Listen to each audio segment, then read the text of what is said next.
open with a dramatic scene in 16th century Madrid, a royal audience chamber where carts of American silver bars are being presented as tribute to the king. Courtiers marvel at the glittering metal. Chroniclers declare that Spain is the richest nation on earth. Then we cut to the royal treasurer opening his books and revealing a shock. Despite oceans of bullion, the crown is drowning in unpaid bills from bankers in Genoa and Augsburg. Soldiers on the frontier are months behind in pay. Merchants complain that the crown is a serial defaulter.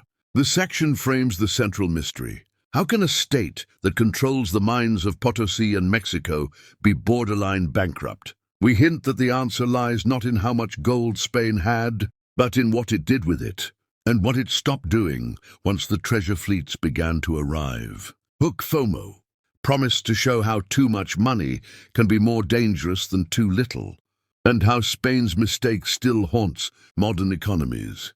Provide quick context on Spain around 1550, the Union of Castile and Aragon, the Reconquista just completed, and a relatively modest but functional economy based on wool, agriculture, and some manufacturing. We introduce Charles V and Philip II, ruling not only Spain but vast Habsburg territories in Europe. On maps and in paintings, Spain looks unstoppable, a global empire from Flanders to the Philippines. Yet the fiscal base is narrow. Most productive activity is taxed heavily. The nobility despises trade, and the state relies on extraordinary levies and borrowing to fund wars. This section establishes the contrast between political reach and economic fragility. It sets up how American bullion will supercharge all the weaknesses already present, describe the conquest of the Aztec and Inca empires and the opening of rich silver mines like Potosí. Treasure fleets begin crossing the Atlantic regularly, pouring unprecedented quantities of silver and gold into Spain. At first, it feels like a miracle. Debts are paid off, palaces and churches are built. The crown can hire mercenaries across Europe. Then we explain in simple terms the price revolution. More money, chasing the same amount of goods, leads to sustained inflation across Europe, but especially in Spain where bullion arrives first. Wages lag behind prices, eroding the living standards of commoners. Nobles and the crown, receiving fixed rents in money, demand higher taxes to maintain their lifestyles. FOMO moment. We point out that school histories often celebrate the wealth of the Indies, but rarely connect it to a century-long inflationary spiral that destabilized Spain's society and distorted its entire economy.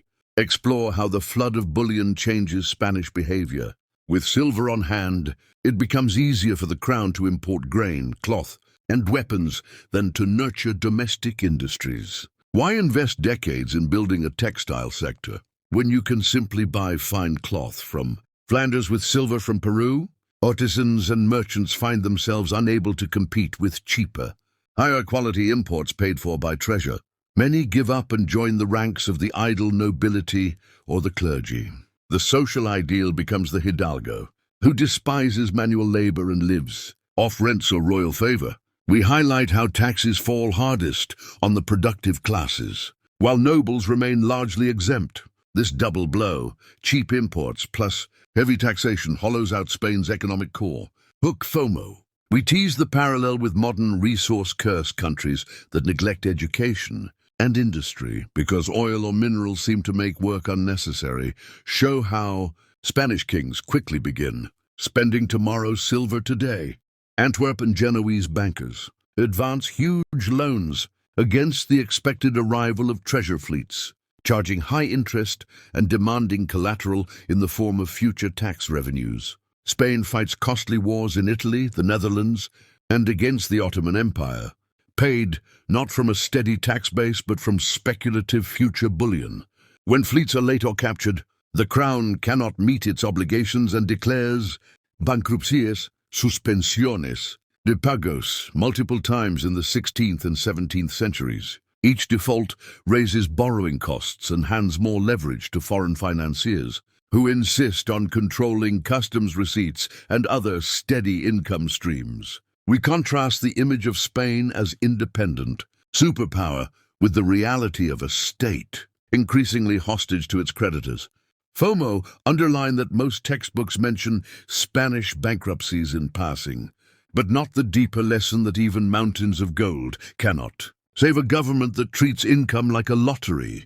Win instead of building a sustainable system. Fast forward to the 17th century. Silver output from the Americas begins to decline, even as Spain's military and court expenses remain enormous. Inflation has eaten away at the competitiveness of Spanish goods, and repeated defaults have damaged credit.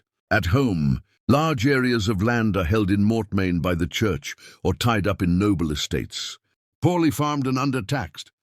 The Moriscos, skilled Muslim background farmers and artisans, have been expelled, further weakening agriculture and crafts. Abroad, Spain bleeds treasure fighting to retain the Netherlands and then suffers humiliating defeats, such as the loss of Portugal and naval disasters.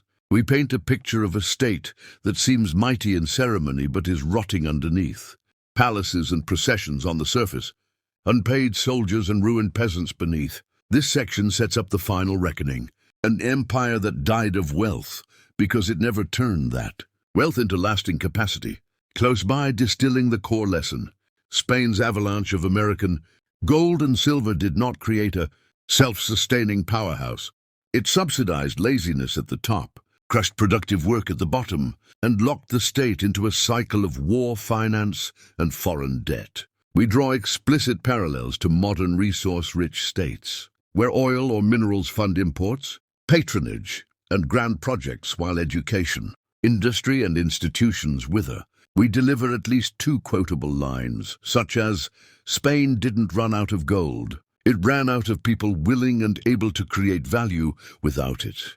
And sovereignty is not about how much treasure you dig up, but whether you can feed, arm, and employ yourself when the treasure runs dry. We hint that any country chasing easy money, whether through commodities, credit booms, or speculative bubbles, risks following Spain's path.